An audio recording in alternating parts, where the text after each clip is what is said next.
998 adalah suatu gerakan yang terjadi akibat adanya krisis politik dan ekonomi pada akhir pemerintahan Presiden Soeharto atau Orde Baru. Berbagai permasalahan tersebut menyebabkan meningkatnya korupsi, kolusi, dan nepotisme kakan. Semakin banyaknya masyarakat miskin dan kesenjangan sosial juga menyebabkan masyarakat turun ke jalan untuk memperbaiki keadaan tersebut. Pada tanggal 1 Mei tahun 1998 memasuki pertengahan 1997 krisis moneter Krismon melanda Indonesia. Nilai rupiah anjlok terhadap dolar Amerika yang berfluktuasi Rp12.000 sampai dengan Rp18.000 dari 2.200 pada awal tahun. Di tengah situasi ini, tim ekonomi Soeharto justru menaikkan tarif listrik dan bahan bakar minyak. Ekonomi rakyat semakin terpuruk. Soeharto menyiasati situasi rawan pangan dengan kampanye makan tiwul yang disampaikan melalui televisi. Pada 2 Mei tahun 1998 Sidang Umum MPR 98 memberi gelar Bapak Pembangunan kepada Presiden Soeharto. Gelar ini diberikan karena Soeharto dianggap berhasil dalam pembangunan ekonomi. Selama 30 tahun kekuasaannya, pendapatan per kapita meningkat dari $80 di tahun 1967 menjadi $990 di tahun ke-1997. Ekspor meningkat dari $665 juta menjadi $52 miliar. Pada tanggal 3 Mei tahun 1998, Gerakan Mahasiswa 1998, gerakan mahasiswa terbukti menjadi gerakan yang paling konsisten melawan Orde Baru. Tahun 1971 mereka menyerukan golput untuk tidak memilih dalam pemilu yang mereka anggap sekadar menenangkan Golkar, Partai Soeharto.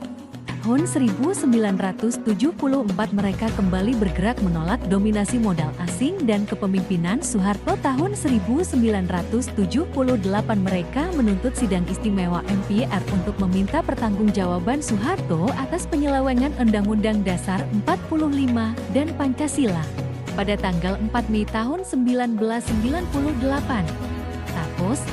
peternakan Tapos mulai dibangun tahun 1974 dengan merebut 750 hektar tanah petani. Di tanah ini lalu dibangun berbagai peternakan dan pertanian yang sering menjadi tempat pertemuan informal Soeharto dengan para kroninya. Pada tanggal 6 Mei tahun 1998 penculikan aktivis 199 Juli tahun 1998 adalah proses penghilangan secara paksa atau penculikan terhadap aktivis pro-demokrasi yang terjadi menjelang pemilu 1997 dan SU MPR ke-1998. Komisi untuk Orang Hilang dan Tindak Kekerasan Kontras mencatat 23 orang telah dihilangkan oleh alat negara selama periode 1997 sampai 1998. Dari angka itu 1 orang dinyatakan mati, 9 orang dilepaskan dan 13 lainnya masih hilang hingga hari ini. Pada tanggal 7 Mei tahun 1998 temuan 3 lembaga di bawah negara, DKP, IGPF dan tim ad hoc Komnas HAM memberikan rekomendasi supaya Prabowo dan semua pihak yang terlibat penculikan diadili di pengadilan militer. Dalam kenyataan yang diadili hanya tim mawar, tapi mereka hanya 11 orang pelaku, bukan pengambil keputusan. Pais Lustri Lanang, seorang korban, menceritakan penyekapan dan penculikan yang dialaminya selama 2 bulan oleh tim mawar. Testimoni di Komnas HAM ini menyentak kesadaran kita akan bobroknya pemerintah saat itu dan memicu tuntutan akan perubahan. Pais kemudian dilarikan ke Belanda. Pada 8 Mei tahun 1998 Partai Rakyat Demokratik PRD dideklarasikan pada 22 Juli tahun 1996 dengan Ketua Budiman Sujatmiko. Banyak dari anggotanya adalah intelektual muda dan aktivis, khususnya mahasiswa. 5 hari kemudian, pada 27 Juli tahun 1996, dalam peristiwa yang dikenal sebagai Kuda Tuli, PRD dituduh mendalangi kerusuhan yang berujung pada perebutan kantor PDI.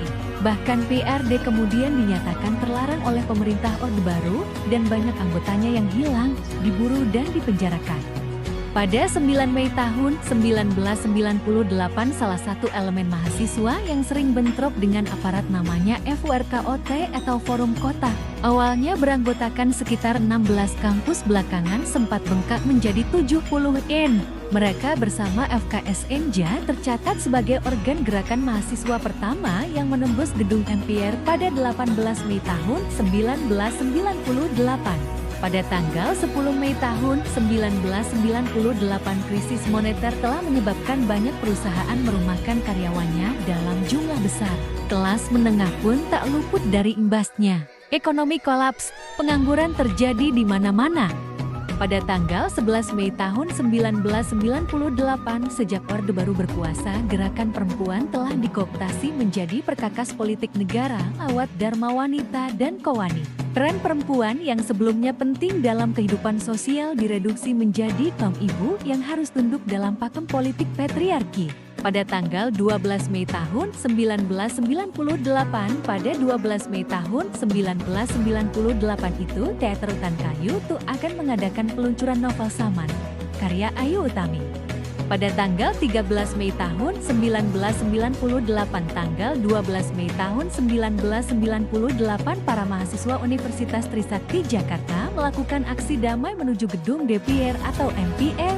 Reformasi tanggal 14 Mei tahun 1998, pada 12 Mei tahun 1998 itu, Teater Utan Kayu tuh akan mengadakan peluncuran novel Saman, karya Ayu Utami. Pada tanggal 15 Mei tahun 1998, setelah pemakaman 4 pahlawan reformasi, kerusuhan mulai terjadi di daerah Grogol dan meruya ke seluruh Jakarta.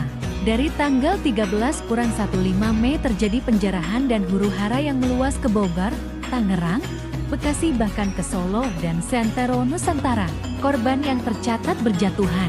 Pada tanggal 16 Mei tahun 1998, Nita Martadinata adalah anggota tim relawan untuk kemanusiaan yang dibunuh secara misterius. Pembunuhan ini terjadi hanya berselang 3 hari setelah tim relawan mengadakan konferensi pers yang menjelaskan bahwa banyak anggota tim yang menerima ancaman pembunuhan bila tidak menghentikan bantuan mereka.